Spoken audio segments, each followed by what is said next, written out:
Hello students, I hope you all are doing well, and in this video I am going to explain class 12th Flamingo's book prose number 1, that is the last lesson. And this very beautiful and emotional story is written by Alphonso Daudet. And who was Alphonso Daudet? So Alphonso Daudet was a French novelist and a short story writer.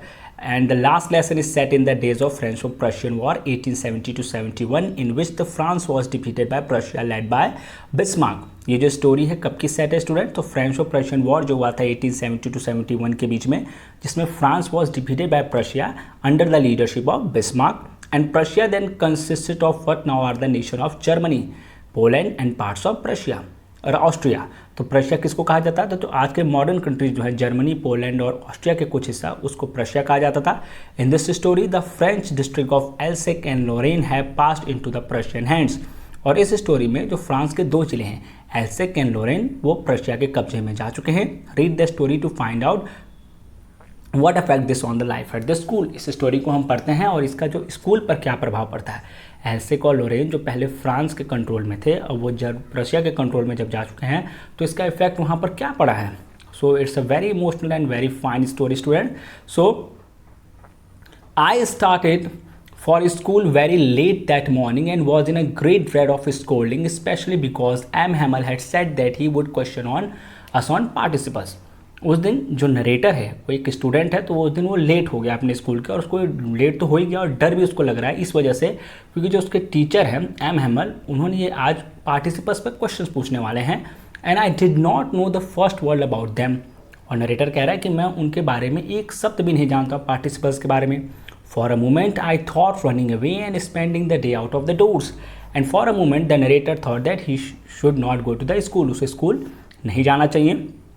It was so warm, so bright, the birds were chirping at the edge of the wood. आज जो मौसम था काफ़ी सुहाना, pleasant था, बहुत bright था, मौसम खुला हुआ था साहब. And the birds were chirping at the edge of the woods, और पेड़ों पर जो चिड़ियाएँ थी चहचहा रही थी. And in the open field back of the sawmill the Prussian soldiers were drilling. और साथ ही साथ जो आरा मशीन, लकड़ी काटने की जो मशीन थी, उसके बिल्कुल ओपन फील्ड बैक पे सॉमिल के जो प्रशियन शोल्डर्स थे वो सब अभ्यास कर रहे थे, ड्रिल कर रहे थे. It was all much more tempting than the rules of participles. बाहर का दृश्य इतना ज़्यादा आकर्षित था जितना कि पार्टिसिपल्स के रूल्स नहीं थे. But I had the strength to resist and hurried off to school. लेकिन मैंने अपने दिल को रोका. मैंने ये कहा कि मैं बाहर नहीं, आज स्कूल जाता हूँ. तो वो स्कूल की तरफ जो नरेटर है वो जा चुका है, चला गया. When I passed the town hall, there was a crowd in the front of the bulletin board. जैसे ही मैं टाउन हॉल की तरफ से गुजरा, मैंने देखा कि जो बुलेटिन बोर्ड है, बुलेटिन बोर्ड एक नोटिस बोर्ड आप कह सकते हो, जो पहले नगरों में लगाया जाता था. कोई भी अगर सूचना या इन्फॉर्मेशन दी जाती थी स्टूडेंट्स, तो बुलेटिन बोर्ड से ही कोई इन्फॉर्मेशन कन्वे की जाती थी सिटीजन्स को. तो बता रहे जब मैं टाउन हॉल से गुजरा तो जो बुलेटिन बोर्ड है उसके सामने भीड़ इकट्ठा थी. For the last 2 years all our bad news have come from there. और पिछले 2 साल से जितनी भी बुरी खबर थी सब यहीं से पता चलती है. द लॉस्ट बैटल्स, हारी हुई लड़ाइयाँ, the draft the orders of the commanding officers, कोई सूचना या फिर कमांडिंग ऑफिसर्स के जो ऑर्डर्स होते हैं उसके बारे में. And I thought to my self without stopping, और मैं चल रहा था बिना रुके, मैं सोच रहा था कि what can be the matter now. अब क्या बात हो गई.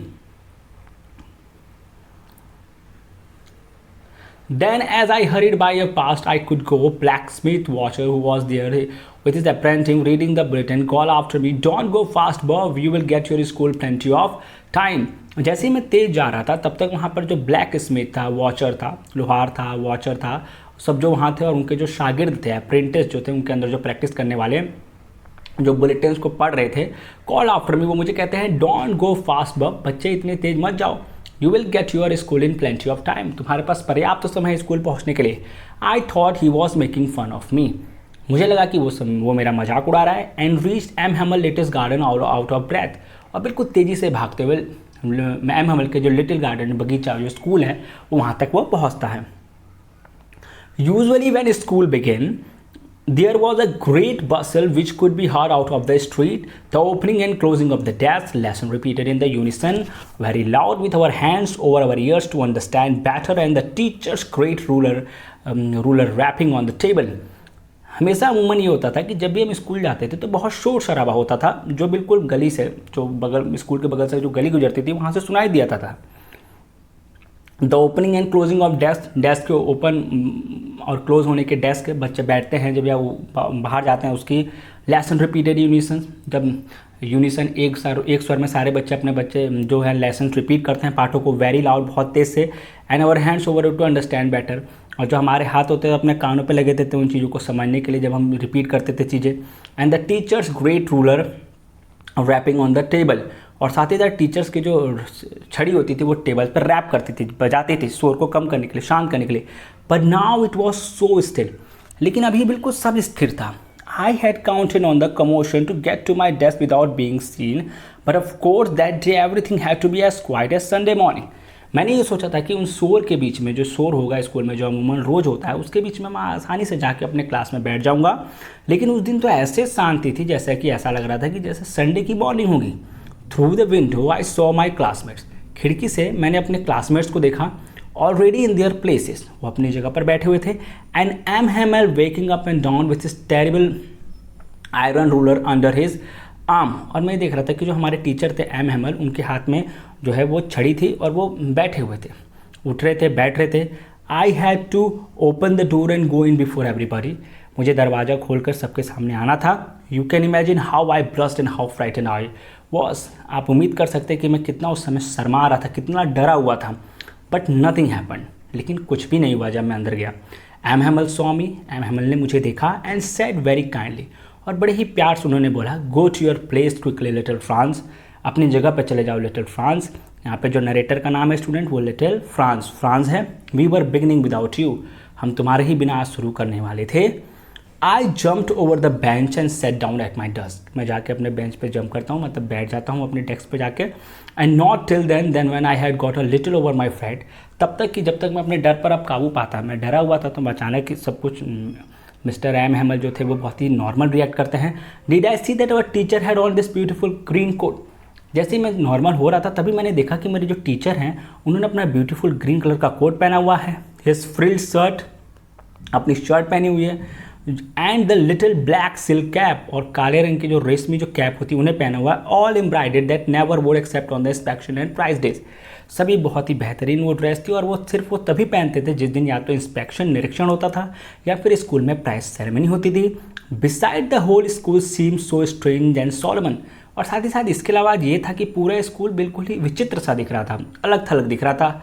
But the thing that surprised me most was on the back benches that were empty, the village people sitting quietly like our self. लेकिन सबसे ज़्यादा अगर कोई चीज़ उस दिन सरप्राइज की तो जो बैक बेंच है जो हमेशा खाली रहती थी, आज उस पर गांव के लोग आके चुपचाप बैठे हुए हैं। कौन कौन? Old Hauser with his 3 corner head, old Hauser बैठा हुआ है जिसके 3 कॉर्नर, 3 कोनों वाली जो हेड है वो है। द फॉर्मर मेयर, पुराने भूतपूर्व mayor. The former post master, जो रिटायर हो चुके पोस्ट मास्टर वो। एंड सेवरल अदर्स बिसाइड, और साथ ही साथ और कई भी अगल बगल में बैठे हुए थे। एवरीबॉडी लुक्ड सैड, सब कोई बहुत उदास था। And Hauser had bought an old primer thumbed at the edges, जो हॉजर था वो अपने साथ एक ओल्ड प्राइमर लेकर आया हुआ था, जैसे इट्स एन इक्विपमेंट कुछ भी। And he held it open on his knees with his great spectacles, और उसने अपने जो प्राइमर को ओपन करके रखा हुआ था, साथ ही साथ उसने चश्मे लेंगे अक्रॉस द पेजेस, और पेजेस के बगल में उसने क्या रखे थे? अपने स्पेक्टिकल्स लगा रखे थे। मतलब कि जो हॉजर है वो अपने साथ एक प्राइमर लेकर आया हुआ है, उसने अपने स्पेक्टिकल्स रखे हुए नीचे अपने लैप पे। While I was wondering about it, जब मैं ये सब सोच ही रहा था, M. Hamel mounted his chair and in the same grave and gentle tone which he had used to me said, mister M Hamel अब अपने चेयर पर बैठते हैं और वो बिल्कुल ही बड़े ही एक तरह उदासी और बहुत ही जेंटल टोन में, जैसा कि सभी से कहते हैं, my children this is the last lesson I shell give you, मेरे प्यारे बच्चों ये लास्ट लेसन है जो मैं आपको पढ़ाने जा रहा हूँ। The order has come from Berlin to teach only German in the schools of Alsace and Lorraine. यहाँ बर्लिन जो कि प्रशिया की कैपिटल थी, जो प्रेजेंट डे में जर्मनी की कैपिटल है, वहाँ से ये ऑर्डर आया है कि जो फ्रांस के 2 डिस्ट्रिक्ट जो पहले फ्रांस के थे अब जर्मनी के प्रशिया के कंट्रोल में जा चुके हैं, एल्सेक एंड लॉरेन में, आज से जर्मन लैंग्वेज पढ़ाई जाएगी, ना कि French language. The new master comes tomorrow, जो नए मास्टर हैं वो कल आएंगे। This is your last French lesson, ये आज आपका लास्ट अंतिम फ्रेंच का लेसन है। I want you to be very attentive, और मैं चाहता हूँ आप सभी लोग अटेंटिव ध्यानपूर्वक सुने मेरी बात। What a thunder clap this was to me, यहाँ नरेटर कहता है कि ये शब्द जैसे ही मैंने अपने टीचर के से सुने ऐसा लगा जैसे बिजली कड़क गई, बिजली पड़ गई। हो the wretches that what they have put at the town hall. इसका मतलब टाउन हॉल पे जो बुलेटिन बोर्ड पे जो समाचार थी वो यही समाचार था जो मुझे यहाँ आके पता चल रहा है। माई लास्ट फ्रेंच लेसन, मेरा अंतिम French lesson. Why I hardly knew how to write, मैं बिल्कुल अभी जानता भी नहीं हूँ कि लिखना कैसे है। I should never learn any more and I will not able to learn it from now today onwards. I must stop there and then, I should रुक जाना चाहिए अभी। Oh how sorry I was not learning my lesson. बुरा लग रहा है यहाँ पर, कह रहा है कि मुझे बुरा फील हो रहा है कि मैंने अपने लेसन्स नहीं पढ़े। For seeking the bird eggs और गोइंग स्लाइडिंग ऑन द सार, मैं चिड़ियाओं के अंडे ढूंढने चला जाता था, सार पर खेलने चला जाता था। My books that had seem such a nuisance a while ago, मेरी किताबें जो मुझे बेकार लगती थी अभी कुछ ही देर पहले। सो हैवी टू कैरी, जो मुझे बहुत भारी लगती थी ढोने में। My grammar and my history of the saints, मेरी व्याकरण की किताब और मेरे संतों का इतिहास। Were old friend now that I couldn't give up, ये जो मेरे पुराने दोस्त थे अब मैं छोड़ नहीं सकता इन्हें। एंड एम हैमल टू, और मेरे टीचर एम हैमल भी। The idea that he was going away, ये विचार ही कि वो यहाँ से जा रहे हैं। That I should never see him again, कि मैं उन्हें अब दोबारा नहीं देख पाऊंगा। Made me forgot all about his ruler and how cranky he was. ये इतना इमोशनल हो जाता है यहाँ पे लिटिल फ्रांस स्टूडेंट्स कि वो भूल जाता है कि उसके टीचर्स कितने स्ट्रिक्ट थे, जो एम हैमल थे वो कितने स्ट्रिक्ट थे और कितने मतलब साथ ही साथ वो जो छड़ी से कितना मारते थे, ये सब वो भूल जाता है, पनिशमेंट भूल जाता है। इसमें जो फ्रांस है वो इमोशनल हो जाता है अपने टीचर के लिए, अपने फ्रेंच के लेसन के लिए, लैंग्वेज के लिए। Poor man, it was in his honour of his last lesson that had put on a fine Sunday cloth. बेचारे हमारे टीचर एम हैमल आज अपने लास्ट लेसन के सम्मान में उन्होंने जो संडे क्लॉथ, जो इंस्पेक्शन और प्राइज डे के सेरेमनी के दिन पहनते, तो इसीलिए उन्होंने पहन रखा है सम्मान को व्यक्ति दिखाने के लिए। Now I understood why the old man of the village were sitting there in the back of the room. अब मैं समझ में आ रहा है कि जो गांव के बुजुर्ग लोग हैं वो पीछे क्यों बैठे हुए हैं। It was because they were sorry too that they had to gone to school, they not gone to school more. ये इसलिए बैठे हुए हैं क्योंकि उन्हें भी बहुत बुरा लग रहा है कि वो अभी स्कूल नहीं गए पहले कभी। It was their way of thanking our master of his 40 years of faithful service and showing their respect for the country that there's no more. ये उनका तरीका था आज पीछे आकर बैठना, अपने मास्टर को धन्यवाद देने का जिन्होंने बहुत ही अच्छे से दृढ़तापूर्वक 40 साल तक सर्विस दिया इस देश को, जो कि अब वो देश उनका नहीं है। While I was thinking all of this, जब मैं ये सब चीज़ें सोच ही रहा था, I heard my name called, मेरा नाम बोला गया। It was my turn to recite, अब मेरी बारी थी बोलने की। What would I not have given to be able to say that dreadful rule for the participle all through very loud and clear and without one mistake. अब यहाँ पर जो है ये सोच रहा है कि मैं ऐसा क्या करूँ कि बिना डरे जो पार्टिसिपल्स के जो रूल्स हैं वो बिल्कुल सही से बता सकूँ बिना किसी मिस्टेक के। But I got mix up on the first word and stood there, लेकिन मैं हड़बड़ा गया क्योंकि यहाँ पर लिटिल फ्रांस ने तो पढ़ा नहीं था। Holding on to my desk, मैं अपने डेस्क पर खड़ा हुआ। माई हार्ट बीटिंग, मेरा हृदय बहुत तेज़ी से धड़क रहा था। And not daring to look up and little France had not a dare to look at up his master. I heard M Hamel says to me, जो लिटिल फ्रांस के जो मास्टर हैं एम हैमल, वो उससे कहते हैं आई वोंट स्कूल यू, मैं तुम्हें नहीं डांटूंगा little Franz. You must feel bad enough, तुम खुद ही बुरा तुम्हें महसूस हो रहा होगा। सी हाउ इट इज़, देखो every day we have said to our self, हम डेली अपने से कहते हैं वाह I have plenty of time, you have a plenty of time, I will learn it tomorrow, मैं कल सीख लूँगा। And now you see where we have come out, और तुम अब देख रहे हो कि हम आज कहाँ आ गए हैं। That's the great trouble with the Alsace, ये एलसेक के साथ बहुत ही बड़ी ट्रबल है। She puts off the learning till tomorrow, ये लर्निंग को टाल देती है, अगले दिन कर देता है। एलसेक में लोग पढ़ाई पर ज़्यादा ध्यान नहीं देते हैं। Now those fellow out there will be have the right to say you how is it you pretend to be a Frenchman। जो बाहर प्रशियन आर्मी के सोल्जर हैं उनका ये पूरा अधिकार है, वो ये पूछेंगे आप लोगों से, उनका अधिकार है कि अपने आप को तुम फ्रेंचमैन कहते क्यों कहते हो। Yet you can neither speak nor right your own language, ना ही तुम अपनी भाषा बोल सकते हो और ना ही अपनी भाषा में लिख सकते हो। But you are not the worst poor little France, तुम ही एक सबसे ख़राब नहीं हो। We have all great deal to approach our self with, हम सबको अपने अंदर झांकने की ज़रूरत है, हमें देखने की ज़रूरत है कि हमें कहाँ कमी और उसको सुधार करने की ज़रूरत है। Your parents were not anxious enough to have you learn, तुम्हारे पेरेंट्स ज़्यादा इंटरेस्टेड नहीं थे कि तुम पढ़ाई कर सको, तुम कुछ सीखो। They prefer to pull you to work on a farm और देयर एट द मिल, वो ये ज़्यादा उनको ये अच्छा लगता था कि तुम फार्म में काम करो या मिल में, so to have a little more money, तो जिससे कि कुछ मनी कमा सकें। And I have been blame also, और मुझे भी ब्लेम करना चाहिए। Have I not often send you to water my flower instead of learning your lesson, क्या मैं तुम्हें कभी कभी अपने फ्लावर्स पे पानी देने के लिए नहीं भेजता था? अगर मैं भी उस समय तुमसे कहता पढ़ने के लिए, तो मैंने भी तुम्हें पढ़ने के लिए नहीं कहा। And when I wanted to go fishing did I not just give you a holiday, जिस दिन मैं मछली मारने जाता था, जिस दिन मैं फिशिंग करने जाता था, उस दिन मैंने भी तुम लोग को छुट्टी नहीं दी।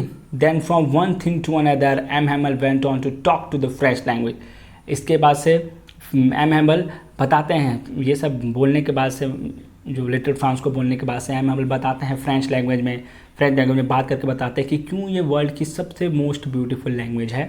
हर किसी को अपनी लैंग्वेज बहुत बेहतरीन लगती है students. And this is the map, आप ये मैप देख सकते हैं यहाँ पे। सो यहाँ पे मैं आपको दिखाता हूँ, देखिए दिस इज़ द एल्सेक एंड लोरेन, और ये जर्मनी है, इसी के कंट्रोल में यहाँ पर आ चुका है। This is the part, okay. And now देखते हैं आगे students. So language in the world and the clearest, the most logical that we must guard it amongst them and never forget, because when a people are enslaved, as long as they hold fast to their language, it is they have the key to their prison। ये क्या है, यहाँ बता रहे हैं कि जो French language है दुनिया की सबसे सुंदर लैंग्वेज है, साथ ही क्लियर और मोस्ट लॉजिकल लैंग्वेज है। वी मस्ट गार्ड इट, हमें इसकी रक्षा करनी चाहिए अमंग अस, हम अपने बीच में इसको जिंदा रखना चाहिए। नेवर फॉरगेट इट, कभी भूलना चाहिए। Because when a people are enslaved, क्योंकि जब लोगों को बंदी बनाया जाता है, as long as they hold fast to their language, जब तक कि वो अपने ही लैंग्वेज का पालन करते हैं, अपने ही लैंग्वेज को यूज़ करते हैं, it is they had to keep to their present, तब तक जिस जेल में वो कैद होते हैं, जहाँ वो कैद होते हैं, उस कैद खाने की चाबी उनकी भाषा ही है। Then you open the grammar and read us our lesson, तब वो ग्रामर की बुक ओपन करते हैं और हमारा पाठ पढ़ते हैं। I was amazed to how well I understood it, मैं हैरान था कि आज मैं कितनी आसानी से सब चीज़ों को समझ रहा था।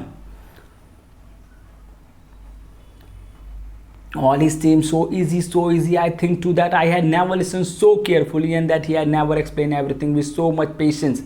आज ये सब इतना आसान लग रहा था कि मुझे अंदर से ये महसूस हो रहा था कि मैंने इतने ध्यान से सुना क्यों नहीं, और साथ ही साथ इतने धैर्यपूर्वक मेरे टीचर बताते भी नहीं थे।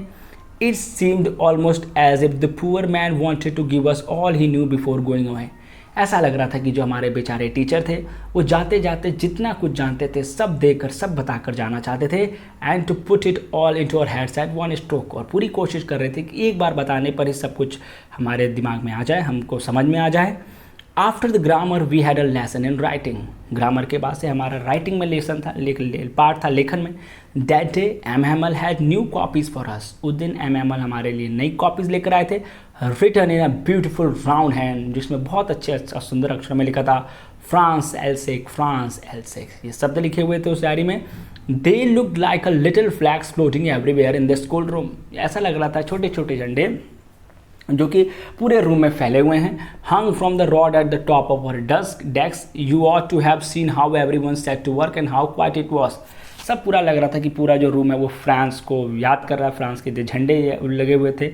You ought to have seen, आपको देखना चाहिए कि सब बिल्कुल काम में लगे हुए थे, सब बहुत शांत और स्थिर था। The only sound was scratching of the pen over paper, सिर्फ आवाज़ जो आ रही थी वो पेन के ऊपर, पेपर के ऊपर लिखने की आवाज़ आ रही थी। Once some beetles flew it, एक बीच में कुछ बीटल्स, कुछ कीड़े इंसेक्ट हैं वो फ्लू आते हैं, but nobody paid any attention to them. वो बीटल्स आते हैं, कीड़े जो होते हैं, इंसेक्ट होते हैं, लेकिन कोई भी उन पर ध्यान नहीं देता है। Not even the little ones, छोटे जो बच्चे वो भी, who worked right on tracing their fish hooks as if that French too, वो अपने फिश हुक्स पर काम कर रहे थे, जो कि लग रहा था कि शायद वो भी फ्रेंच है। मतलब जो छोटे बच्चे वो कुछ अपना काम कर रहे थे। On the roof pigeons could very low, और जो रूफ था ऊपर पीजन्स थे, कबूतर थे, वो कूड आवाज़ करते हैं बहुत हल्के में। And I thought to my self, और मैं अपने आप से सोचता हूँ, will they make them sing in German even the pigeons, क्या जो जर्मन्स जिन्होंने हम पर कब्जा किया है, जिनके कंट्रोल में एल्सेक आ चुका है, लोरेन आ चुका है, क्या यहाँ जो पीजन्स हैं उनसे भी यही कहेंगे कि वो जर्मन में गा सकें? ये एक रिवोल्ट है स्टूडेंट, यहाँ पर जो फ्रेंच बोल रहा है इसके अंदर गुस्सा है, ये गुस्सा है जर्मन्स के प्रति, उसको दिखाने के लिए यहाँ पर ये लाइन यूज़ की गई है। Whenever I looked up from my writing, I saw M. Hammer sitting motionless in the chair and gazing first at one thing. जब भी मैं अपनी राइटिंग कर रहा था उसके बीच बीच में मैं थोड़ा ऊपर देख रहा था, तो मैं देख रहा था कि जो एम हैमल थे, जो हमारे टीचर थे, वो मोशनलेस बैठे हुए थे, स्थिर बैठे हुए थे, ठीक, मतलब हिल नहीं रहे थे बिल्कुल, in his chair and gazing first at one thing, और चीज़ों की तरफ देख रहे थे, देन एट अनदर, फिर दूसरी चीज़, and if you wanted to fix in his hand just how everything looked in that little school room. ऐसे देख रहे थे जैसे वो चाह रहे थे कि जो रूम में हर एक चीज़ को अपने माइंड में फिक्स कर लेना चाहते थे। फैंसी, अद्भुत। For 40 years he had been there in same place. 40 सालों से इस जगह पर थे वो, with his garden outside the window, खिड़की के बाहर उनका बगीचा था, and his class in front of him, और उनकी 40 साल से अपनी जो क्लास जहाँ पढ़ाते थे उनके सामने थी। जस्ट लाइक दैट, वैसे ही जैसे आज थी और 40 सालों के बीच में थी। Only the desk and benches had been worn smooth. जो बेंच और डेस्क थे वो जो होते थे वो यूज़ करने की वजह से काफ़ी ज़्यादा स्मूथ हो चुके थे या कुछ ख़राब हो चुके थे। The walnut trees in the gardens were taller. जो अखरोट का पेड़ था जो गार्डन में बगीचे में बड़ा था। And the hop point that had been planted himself twined upon the window to the rope. और जो हॉप पॉइंट की जो बेलें थी, लताएँ थी, वो जो गार्डन में लगाई गई थी वो खिड़कियों से होते हुए छत तक जा चुकी थी। How it must have broken his heart to leave it all. ये सब देख के कैसे उनका दिल, हृदय टूट रहा होगा। पुअर मैन, बेचारे। To hear his sister moving about in the room above. ऊपर उनकी जो सिस्टर थी, रूम में थी, जो वो चीज़ों को इधर उधर कर रही थी, अरेंज कर रही थी। पैकिंग देयर ट्रंक्स जो होता है, छोटे जो बक्सा होता है, उसको पैक कर रहे थे। For they must leave the country next day. शायद उनको ये जो जगह थी जो छोड़ना था अगले दिन ही। But he had the courage to hear every lesson to the very last. लेकिन आज मिस्टर एम हैमल जो थे, टीचर थे हमारे, उन्होंने अंतिम, मतलब हर एक स्टूडेंट से हर एक जो लेसन था सबको लास्ट तक सुना। After the writing we had a lesson in history. Writing के बाद से हमारा इतिहास में पार्ट था, हिस्ट्री में। And then the babies chanted their ba be bo. जो बच्चे थे वो आवाज़ करते हैं, बच्चे जो हैं। Down there at the back of the room old Hauser had put on his spectacles. जो पीछे जो इस ओल्ड हॉदर बैठा था उसने अपने चश्मे लगा लिए।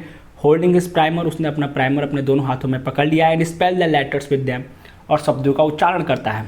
You could see that he too was crying. देख सकते थे कि जो पीछे बूढ़ा हॉजर बैठा हुआ था वो भी रो रहा था। His voice trembled with emotions. भावना में उसकी आवाज़ काँप रही थी। And it was so funny to hear him that we all wanted to laugh and cry. कहीं ना कहीं उसकी आवाज़ सुन के हंसी भी आ रही थी और रोना भी आ रहा था। How well I remember it, that was last lesson. मुझे याद है कि ये तो लास्ट लेसन है, अंतिम लेसन है। लिटिल फ्रांस बोलता है, all at once the church clock struck 12। तभी जो बाहर घड़ी लगी हुई है चर्च की, जो चर्च पर घड़ी लगी हुई है उस पर 12 बजते हैं। देन द एंजलिस, और तब आवाज़ होती जो होता है, प्रेयर होती है जो। At the same moment the trumpets of the Prussian returning from the drill sounded under our windows. और तभी उसी समय 12 बजने के बाद जो प्रशियंस के जो सोल्जर्स थे वो सभी अपने ड्रिल अभ्यास से आ रहे थे, साथ ही वापस खिड़कियों से जो नीचे जा रहे थे तो आवाज़ आ रही थी। M Hamel stood up very pale in his chair and I now took some too tall. Mister M Hamel अपने खड़े होते हैं और वहाँ उनका जो चेहरा था काफ़ी पीला पड़ा हुआ था, और मैंने इतना लंबा उनको आज तक नहीं देखा था। My friends sad he I but something choked him and he could not go on. यहाँ पे मिस्टर हैमल कहते हैं मेरे दोस्तों, और जैसे ही कुछ बोल रहे हैं आई उनकी आवाज़ रुक सी जाती है, ठहर सी जाती है। ही कुड नॉट गो, इससे आगे वो कुछ नहीं बोल पाते हैं students. Then he turn to the blackboard and took a piece of chalk. वो ब्लैक बोर्ड की तरफ मुड़ते हैं और एक चौक का टुकड़ा लेते हैं। And bearing on with all his might he wrote as large as his could. और पूरी ताकत से जितने उनके अंदर थी उससे बिल्कुल बहुत बड़े अक्षरों में उस बोर्ड पर लिखते हैं वी वाला फ्रांस। जैसे बोलते हैं हम भारत माता की जय, वैसे ही वहाँ के लिए है ये, फ्रांस अमर रहे। Then he stopped and leaned his head against the wall. लिखने के बाद रुक जाते हैं और अपना सिर जो है दीवार पर सटा लेते हैं। एंड विदाउट अ वर्ड, और बिना कोई शब्द बोले, he made a gestures to us with his hand. अपने हाथों से हमारी तरफ इशारा करते हैं। School is dismissed, you may go. आज का स्कूल ख़त्म हो गया और आप जा सकते हैं। Students, this is the story and this is a very fine story. So I hope you all have understood this really well. मैं उम्मीद करता हूँ आप सभी लोगों को ये स्टोरी समझ में आई होगी। और इस स्टोरी को ध्यान से सुनने के बाद से आप लोग इसकी एक बार समरी लिखिएगा और पूरा स्टोरी आपको लेसन समझ में आ जाएगा। So thank you all for watching and God bless you all.